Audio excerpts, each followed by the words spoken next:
자, 오늘 말씀의 제목은요, 믿음 없는 것을 도와주소서라는 제목으로 말씀을 나누도록 하겠습니다. 믿음 없는 것을 도와주소서. 오늘 마가복음 9장 24절의 말씀으로 시작을 하겠습니다. 마가복음 9장 24절. 곧 그 아이의 아버지가 소리를 질러 이르되 내가 믿나이다. 나의 믿음 없는 것을 도와주소서 하더라. 네, 이 말씀은 마가복음 9장의 한 구절인데요. 이 대략의 내용은 여러분도 알고 계실 겁니다. 한 아버지의 아들이 귀신이 들렸는데 그 귀신은 말을 못하게 하는 귀신입니다. 그래서 그 귀신 들린 아들을 제자들에게 데리고 갔지만 제자들은 그 아버지의 아들을 귀신을 쫓아내지를 못하죠.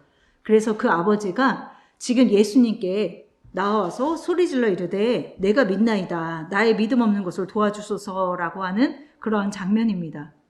근데 마가복음 9장 17절부터 보면 제가 지금 말씀드린 내용이 나오죠. 제가 한번 읽어드리겠습니다. 무리 중에 하나가 대답하되 선생님 말 못하게 귀신 들린 내 아들을 선생님께 데려왔나이다. 귀신이 어디서든지 그를 잡으면 거꾸러져 거품을 흘리며 이를 갈며 그리고 파리에 지는지라. 내가 선생님의 제자들에게 내쫓아 달라 하였으나 그들이 능히 하지 못하더이다. 대답하여 이르시되 믿음이 없는 세대여 내가 얼마나 너희와 함께 있으며 얼마나 너희에게 참으리오. 그를 내게로 데려오라 하시매. 이에 데리고 오니 귀신이 예수를 보고 곧 그 아이로 심히 경련을 일으키게 하는지라. 그가 땅에 엎드러져 구르며 거품을 흘리더라 라고 되어 있습니다. 이 말씀은 다 잘 아시는 말씀인데 오늘 제가 여기서 좀 중점적으로 보았던 내용은 뭐냐면 그 귀신이 예수를 보았다라는 그 장면입니다. 20절에 이에 데리고 오니 귀신이 예수를 보았어요. 귀신이 예수를 보고 곧 그 아이로 심히 경련을 일으켰다라는 뜻이 있습니다. 그런데 오늘 왜 이 말씀을 제 눈에는 왜 이 말씀이 들어왔냐면 그동안은 약간 귀신이 쫓겨나가고 그 아들이 고침받고 이런 것에 좀 초점을 뒀는데 어떻게 그렇게 되었는가에 이게 중점이 되더라고요. 귀신이 예수를 보았다라는 거. 그랬을 때에 그 아이로 하여금 거품을 일으키고 또 쓰러지게 되는 것이죠. 근데 여기 귀신의 원어가 푸뉴마라고 돼 있어요. 푸뉴마. 영이죠, 영. 그러니까는 귀신이라고 나와 있지만 사실은 영적인 존재라는 것이죠. 우리가 귀신하면 어떤 이제 그런 것이 아니라는 것을 여러분도 알 것입니다. 뭐냐면 우리 안에 있는 그 비진리, 하나님의 영이 아닌 그 다른 영인 것이죠. 그런데 그 영적인 존재가 예수를 본 거예요. 그 전에 제자들이 쫓아내려고 했지만 쫓아내지 못했다라고 되어 있는데 그 이유가 무엇일까요? 지금 드린 말씀으로 비추어 보자면 귀신은 그 제자들 안에서 예수를 발견하지 못한 거라고 저는 생각이 됩니다. 지금은 예수를 보았고 그 아이로 하여금 경련을 일으켰는데 그 아버지가 이야기했잖아요. 당신의 제자들은 능히 귀신을 쫓아내지 못하더이다 라고 이야기했습니다. 제자들은 예수님과 늘 함께 했지만 그 안에 예수를 보지 못한 귀신은 나갈 이유가 없었던 것이죠. 그러니까 우리 안에 비진리는 예수를 보아야지 나가는 거예요. 예수를 보고라는 이 중점을 계속 가지고 말씀을 나누도록 하겠습니다. 그래서 본문 이제 후반에 들어가서 보면은 28절부터 29절에 제자들이 물어봅니다. 집에 들어가심에 제자들이 조용히 묻자오되 우리는 어찌하여 능히 귀신을 쫓아내지 못했습니까? 라고 묻습니다. 아마 제자들로서는 지금 예수님과 같이 계속 다녔고 예수님으로부터 어떤 말씀의 가르침도 받았을 것이고 예수님의 기적과 표적을 보았을 것이고 어떤 능력을 나 정도면 이제 능력을 입었다라고 생각했을 그 시기였던 것 같아요. 그러니까 좀 의아했던 것 같습니다. 이런 질문을 하는 거 보니까 왜 우리가 어찌해서 왜 우리는 귀신을 못 쫓아냈죠? 라고 물으는 것이죠. 그때 예수님이 이르시되 기도 외에 다른 것으로는 이런 종류가 나갈 수 없다라고 하십니다. 기도 외에는 이런 것이 나갈 수 없다. 그러면은 기도가 뭘까? 위에서는 믿음에 대해서 이야기하고 있는데 지금 제자들이 물어봤을 때는 기도 외에 이런 것이 나갈 수 없다라고 이야기하시는 건데 그럼 뭐냐면 지금 그 믿음이라는 것과 제자들이 그 쫓아내지 못한 것에 대해서 믿음이 없는 자여라고 하신 말씀이 위에 나오거든요. 그 말씀을 잠깐 볼까요? 19절로 다시 가볼게요. 대답하여 이르시되 믿음이 없는 세대여 내가 얼마나 너희와 함께 있으며 얼마나 너희에게 참으리오. 그를 내게로 데려오라.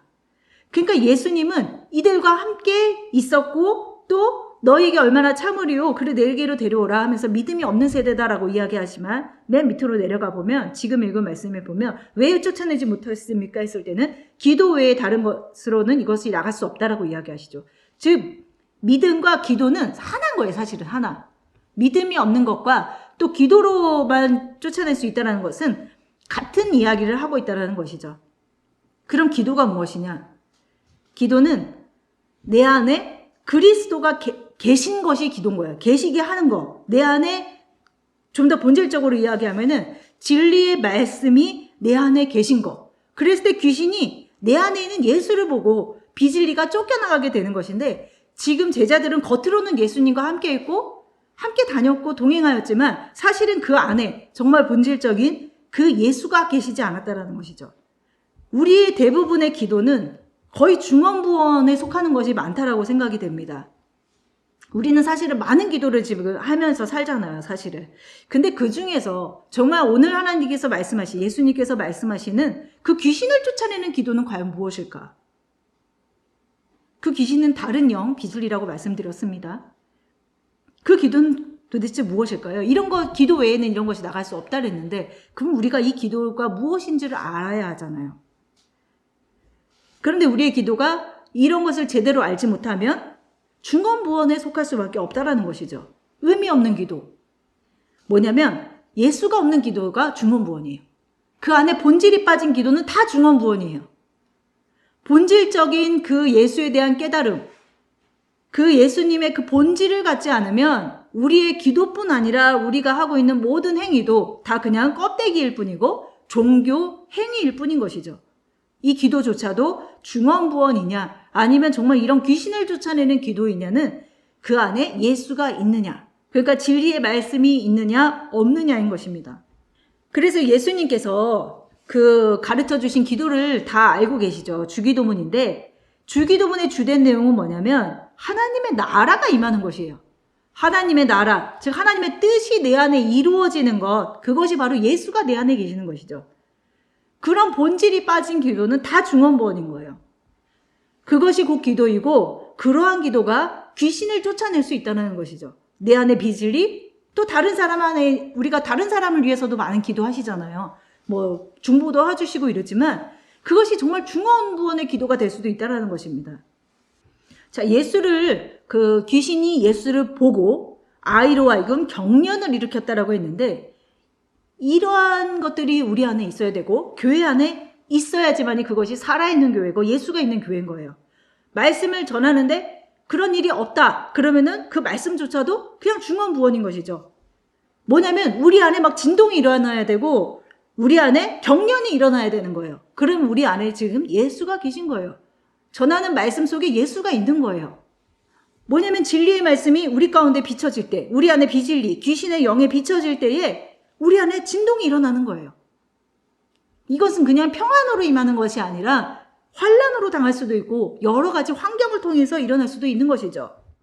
우리가 이것을 알지 못하면 왜 나는 하나님을 믿었는데 이렇게 나에게 고통이 임하지? 왜 나한테 이런 환난이 임하지라고 이야기할 수 있지만 그것은 진리의 말씀이 우리 가운데 온전히 비춰질 때 일어나는 하나의 과정일 수 있다는 것이죠. 그렇지만 모든 고통이 그런 것은 아닙니다. 하나님의 말씀으로 인하여서 고통받는 것이 있는가 반면에 내가 나의 욕심으로 인해서 일어나는 고통이 있다는 것을 알아야 됩니다. 중요한 것은 뭐냐면 내 안에 진리의 말씀이 비춰지고 있는가가 중요한 것이죠. 즉 예수가 있는가. 그래서 우리는 내 안에 비진리가 반드시 예수를 봐야 돼요. 그리고 우리 모두가 우리 안에 있는 모든 비진리의 영, 귀신의 영이 예수를 봐야 하는 일이 반드시 있어야 된다는 것이죠.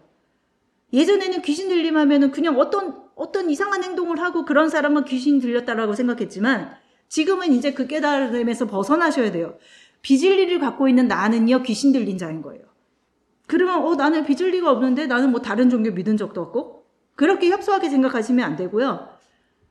좀 넓게 생각하셔야 됩니다. 우리는 대부분 비진리를 다 가졌다라고 보시면 돼요. 우리는 대부분 다 귀신의 영이 있다라고 생각하시면 됩니다. 자, 다시 본문으로 돌아가면 이 아버지의 기도가 이렇습니다. 처음에 서두에 읽은 말씀인데 24절이죠. 곧 그의 아버지가 소리질러 이르되 내가 믿나이다. 나의 믿음 없는 것을 도와주소서. 우리가 오늘 이 말씀을 짧게 들었지만 만약에 이 말씀이 우리 가운데 생명으로 왔다면 우리가 이런 기도를 해야 될 줄 믿습니다. 내가 믿나이다. 나의 믿음 없는 것을 도와주소서. 내 안에 예수가 없습니다. 내 안에 예수가 없으므로 나는 여전히 비질리 가운데 있고 나는 여전히 귀신의 영의 속죄 그 밑에 속박함에 있습니다라는 것을 깨달을 때에 우리는 소리를 지를 수밖에 없는 것이죠. 나의 믿음 없는 것을 도와주소서. 다른 말로 하면 내 안에 예수가 계시지 않습니다. 내 안에 진리가 없음을 발견했습니다. 도와주시옵소서라는 기도를 할 수밖에 없는 것이죠. 이 기도를 했을 때 예수님이 명하십니다. 마가복음 9장 25절 그 밑에 말씀이죠. 예수께서 무리가 달려와 모이는 것을 보시고 그 더러운 귀신을 꾸짖어 이르시되 말 못하고 못 듣는 귀신아 내가 내게 명하노니 그 아이에게서 나오고 다시 들어가지 말라 하시매. 자, 이러한 귀신 우리에게 없다고 생각하시나요? 있습니다. 말을 못하고 못 듣는 귀신은요 다 우리에게 있어요. 그래서 우리가 깨닫지 못하고 그 깨달음을 전하지도 못하는 가운데 있다는 것이죠. 그것이 말 못하고 못 듣는 귀신인 거예요. 그렇게 귀신에게 꾸짖음을 우리가 당해야 되는 것이죠. 그 귀신이 진리의 영을 예수를 보고 꾸짖음을 당해서 나가는 일이 있어야지만이 우리의 귀가 들리게 되고 우리가 말을 하게 된다는 것이죠. 중언부언 말고요. 예수 그리스도의 말. 26절에 보면 그랬더니 귀신이 소리를 지르면서 아이로 심히 경련을 일으키게 하고 나갔습니다. 나가니 그 아이가 죽은 것 같이 되어 많은 사람이 말하기를 죽었다 하나라고 되어 있습니다. 맞습니다. 우리 안에 이 일이 일어나게 되면요. 우리가 죽은 것처럼 될 것 같아요. 왜냐하면 하나님께서 우리의 처음 세워진 것들을 다 무너뜨리실 때는 그것이 마치 죽은 것처럼 보이게 됩니다. 무너진 것처럼 보이고 망하게 된 것처럼 보일 수밖에 없는 것이죠. 하지만 죽은 것이 아닌 것이죠. 우리는 내 자신을 보는 것보다 내 옆에 있는 사람 보는 게 더 쉽죠, 사실은. 자기 자신을 보는 게 제일 어려운 것 같아요.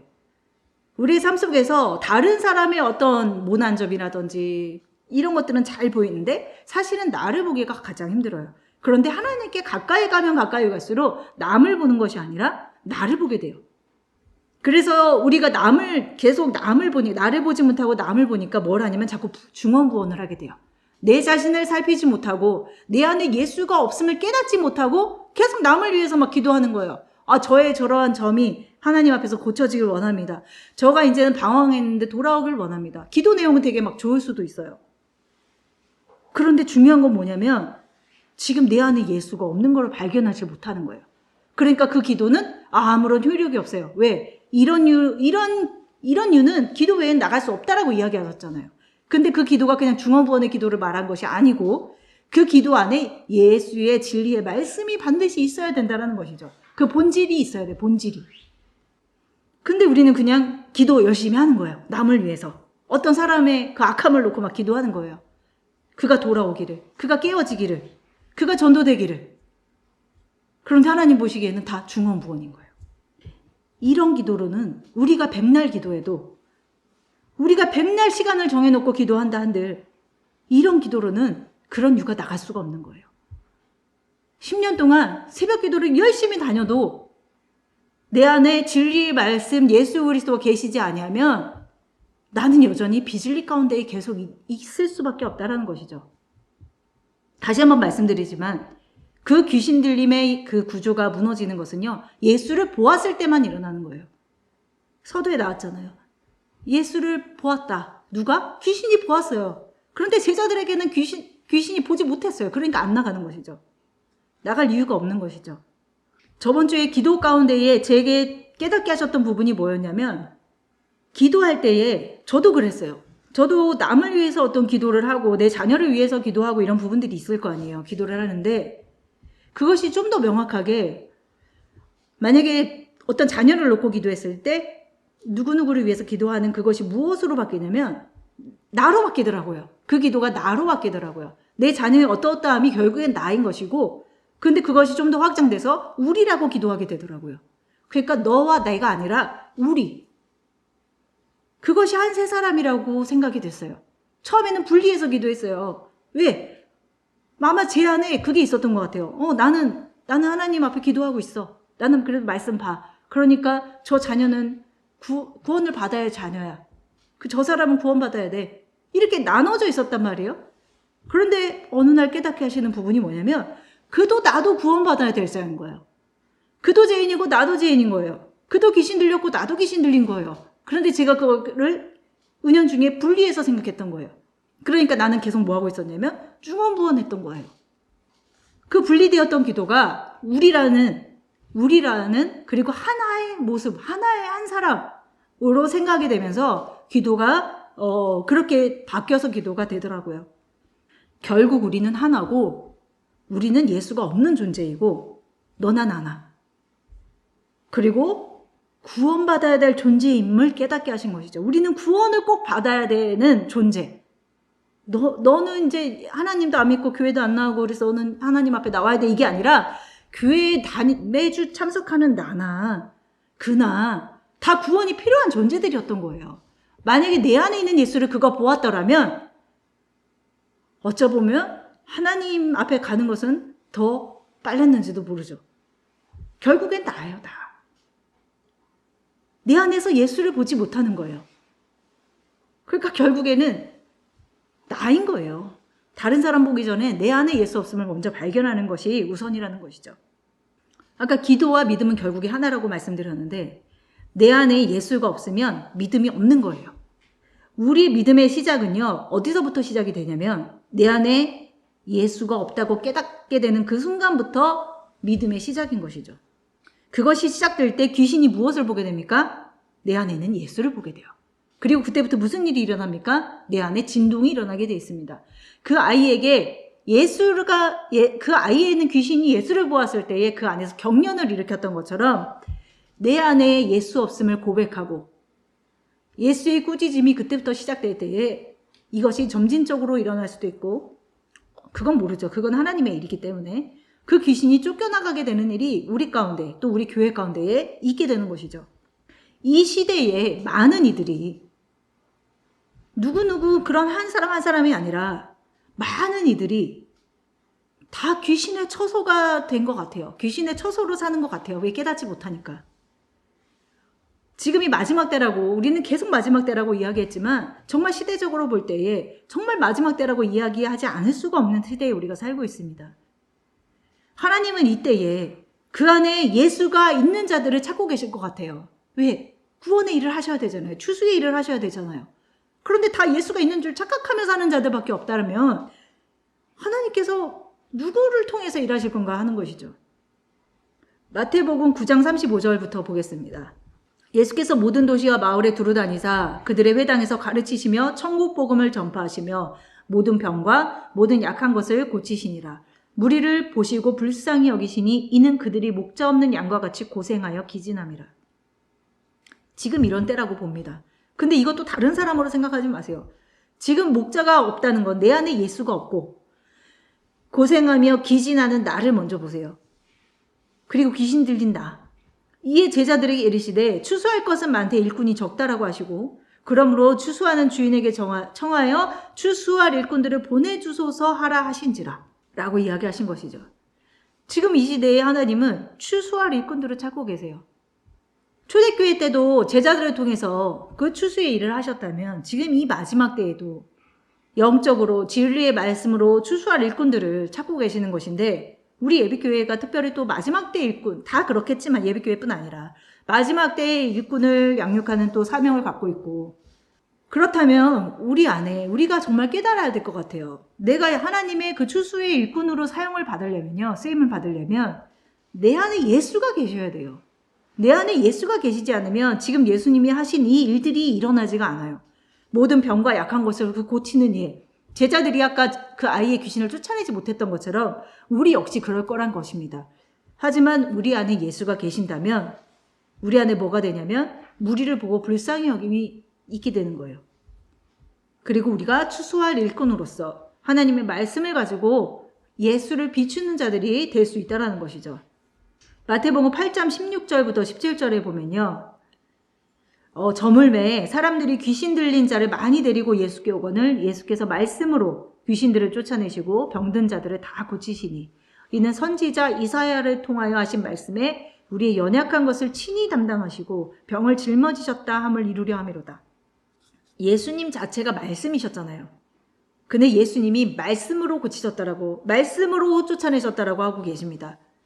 말씀으로 귀신을 쫓아내시고 고친다라고 되어 있는데, 지금 17절에 그 이사야 선지자를 통하여서 하신 말씀, 즉 우리 안에 정말 그 말씀 대신 예수 그리스도의 본질이 계시면요, 17절의 말씀이 우리 안에 있게 돼요. 뭐냐면 이사야를 통해서 하신 말씀에 우리의 연약한 것을 친히 담당하시고 병을 짊어지셨다 하는 일이 우리 가운데 있게 되는 거예요. 아까 제가 말씀드린 것처럼 이거를 분리해서 생각하는 것이 아니라 내 안에 예수가 계시게 되면요, 그 약함과 연약함과 그 병듦과 이런 것들은 너가 병들어서가 아니라 그것을 짊어지는 일이 한 공동체 안에서 일어날 수 있고 우리 가정에서 일어날 수 있고 교회에서 일어날 수 있다는 것이죠. 근데 이런 자가 없는 거예요. 왜? 예수가 안 계시기 때문에. 그러니까 너 짐은 네 거고 너의 질병은 네 질병이고 그냥 다 분리되어 있는 거예요. 그런데 우리가 하나라는 것을 안다면, 저번 주에 말씀에 지체에 대해서 말씀하셨잖아요. 저번 주에 말씀하셨나요? 제가 책에서 읽었나요? 지체. 우리는 하나의 지체인 거예요. 각자가 아닌 거예요. 우리가 각자면요, 그것은 하나님의 건물, 그러니까는 그 새 예루살렘이 될 수가 없어요. 우리가 계속 분리해서 생각하면 우린 절대로 영원히 무너지지 않을 새 예루살렘이 될 수 없다라는 것이죠. 새 예루살렘이 되는 하나의 조건은 뭐냐면 영으로 하나가 되는 거예요. 하나. 그래서 그 연약함을 짊어지는 것이 어떤 사람, 믿음이 좀 많은 사람이 적은 사람의 짐을 지고 이런 개념이 아니에요. 우리 모두가 다 죄의 힘을 알 때에 우리가 그 짐을 지게 되는 것이죠. 그 이사야 선지자의 말씀으로 돌아가 볼까요? 이사야 53장 4절부터 그는 실로 우리의 질고를 지고 우리의 슬픔을 당하였거늘 우리는 생각하기를 그는 징벌을 받아 하나님께 맞으며 고난을 당한다 하노라. 그가 찔림은 우리의 허물 때문이요 그가 상함은 우리의 죄악 때문이라. 그가 징계를 받음으로 우리가 평화를 누리고 그가 채찍에 맞음으로 우리가 나음을 받았도다. 우리 한번 생각해 보세요. 우리의 공동체 안에서, 우리 가정에서 가깝게는 우리의 마음에 뭐가 있냐면 그가 징벌을 받아서 하나님께 맞으며 고난을 당한다라고 생각한다는 거예요. 저 사람이 죄가 있으니 이렇게 저렇게 해달라는 그런 기도 자체가 나와 그를 분리해서 지금 생각하고 있는 것이죠. 하지만 예수가 우리 안에 계시면 생각이 바뀌어요. 그 짐을 짊어져요. 그게 십자가의 본질인 것이고 내 안에 예수가 있는 것이죠. 4절 다시 읽어보면 그는 실로 우리의 질고를 졌다라고 했어요. 예수가 우리 안에 계시면 내 공동체 안에, 내 가정 안에 질고를 우리가 함께 져요. 그리고 그 슬픔을 함께 당해요. 그런데 우리 안에 예수가 없으면 반대로 그는 징벌을 받아서 하나님께 맞고 고난을 당한다라고 생각을 하는 거예요. 나와 분리돼서 생각한다는 것이죠. 예수님은 말씀을 통해서 복음서에 보면은 믿음이 있다, 믿음이 없다, 혹은 믿음이 적다, 이런 말씀들을 많이 하십니다. 말씀을 몇 개만 찾아볼게요. 마태복음 6장 30절에 보면은 오늘 있다가 내일 아궁이에 던져지는 들풀도 하나님이 이렇게 입히시거든 하물며 너일까 보냐 믿음이 작은 자들아 라고 이야기합니다. 그러므로 염려하여 이르기를 무엇을 먹을까, 무엇을 마실까, 무엇을 입을까 하지 말라. 믿음이 있는 자, 즉 예수의 본질을 가진 자들은 염려, 즉 세상의 구조를 말하는 거예요. 염려는 세상의 구조, 즉 육신으로 행하지 않게 되는 것을 이야기하는 것이죠. 무엇을 입을까, 무엇을 먹을까, 무엇을 마실까, 이런 것들이 다 그런 말씀에 관한 것이죠. 사실은 진리를 갖지 않으므로 무엇을 먹을까, 무엇을 마실까, 무엇을 입을까 이렇게 생각한다는 것이죠. 하지만 예수의 그 믿음을 갖게 되면, 즉 예수의 본질을 갖게 되면은 무엇을 구하게 됩니까? 그 밑에 말씀에 나옵니다. 무엇을 갖게 되냐면 33절에 그런즉 너희는 먼저 그의 나라와 그의 의를 구하라. 그리하면 이 모든 것을 너희에게 더하시리라. 즉 예수가 내 안에 계시게 되면, 예수의 본질이 내 안에 계시게 되면 우리는 그런 무엇을 먹을까, 입을까 이런 세상의 구조를 갖게 되는 것이 아니라 그의 나라와 그의 의를 구하게 된다는 것이죠. 여기서 무엇을 먹을까, 입을까 이거는 우리의 육신적인 것도 이야기하겠지만 사실은 이것도 말씀에 대한 비유라고 생각을 해요. 먹는 거, 마시는 거, 입는 거. 근데 하나님의 말씀이 아닌 자기의 말씀, 자기를 가리고 자기를 배불리우고 자기를 입히울 만한 좋은 말씀, 이걸 구하는 사람들이 된다는 거예요. 교회에 와도 나한테 유익한 말씀, 나를 오늘 좀 위로해주는 말씀, 내 몸을 좀, 나 오늘 좀 상처받았으니까 나를 좀 따뜻하게 해줄 말씀, 이걸 구하는 자가 바로 이방인이에요. 교회에 와도 그는 계속 이방인인 거예요.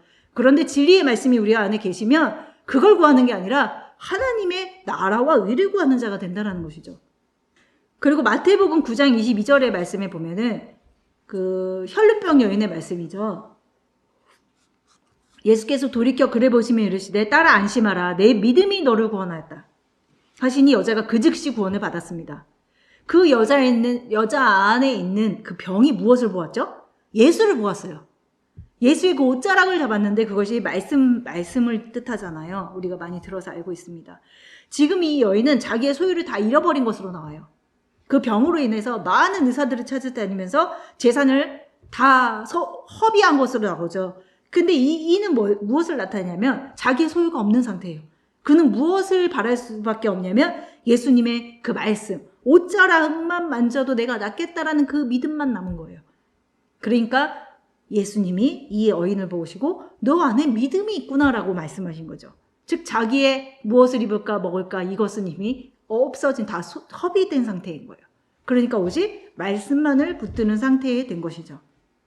그리고 마태복음 15장 25절부터 28절에 보면 이 말씀도 잘 아시잖아요. 그 딸의 병듦을 보고 여자가 와서 예수께 절하여 이르되 주여 저를 도우소서 했을 때 대답하여 이르시되 자녀의 떡을 취해서 개들에게 던짐이 마땅하지 않다라고 했는데 여자가 이르시되 주여 올소이다마는 개들도 제 주인의 상에서 떨어지는 부스러기를 먹나이다. 이에 예수께서 대답하여 이르시되 여자여 내 믿음이 크도다. 내 소원대로 되리라. 그때로부터 그 딸이 나았습니다. 이 여자도 무엇을 구했죠? 그 주인의 상에서 떨어지는 그 말씀, 그것을 구한 것이죠. 그랬을 때 예수님이 너의 믿음이 크도다라고 이야기하고 계신다는 것이죠. 예수님은 중언부언으로 많은 기도를 하는 것과 많은 말씀을 전하는 것 이런 걸 가지고 믿음이 크다라고 이야기하지 않으신다라는 거예요. 예수님께서 말씀하시는 믿음이 큰 건 뭐냐면 네 안에 그 본질이 있는가, 하나님의 말씀만을 사모하는 그것이 있는가를 보시고 네가 믿음이 있구나라고 이야기하신다는 것입니다. 그리고 마지막으로 마가복음 10장 46절부터 52절 보면은 그 맹인 바디메오에 대한 이야기입니다. 47절에 보면은 나사렛 예수시란 말을 듣고 소리질러 이르되 다윗의 자손 예수여 나를 불쌍히 여기소서라고 이야기합니다. 많은 사람이 꾸짖어 잠잠하라 하되 그가 더욱 크게 소리질러 이르되 다윗의 자손이여 나를 불쌍히 여기소서. 예수께서 머물러 서서 그를 부르라 하시니 그들이 그 맹인을 부르며 이르되 안심하고 일어나라. 그가 너를 부르신 다음에 예수님께서 말씀하여 이르시되 내게 무엇을 하여 주기를 원하느냐. 그랬을 때 맹인이 이르되 선생님이여 보기를 원하나이다.